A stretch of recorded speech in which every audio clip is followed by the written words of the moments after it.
Hello everybody and welcome. In this video I'm going to show you how to change ear tips for your earbuds Philips Fidelio T1.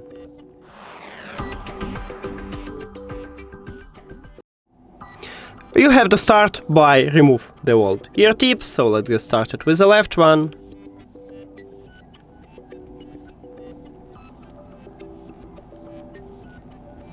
Here we go. Then let's remove it for the right one.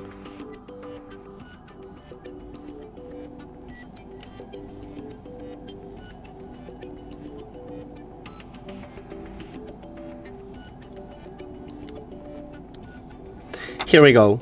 Then select new ear tip size. I'm going with this one. And then we need to attach them. Here we go.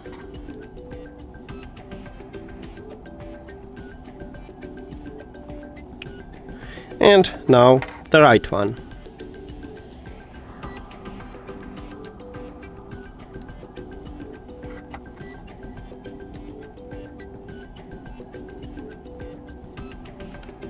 And that's it. Thank you for watching this video. If you found it helpful, please consider subscribing to the channel and leave the like on the video. See you later!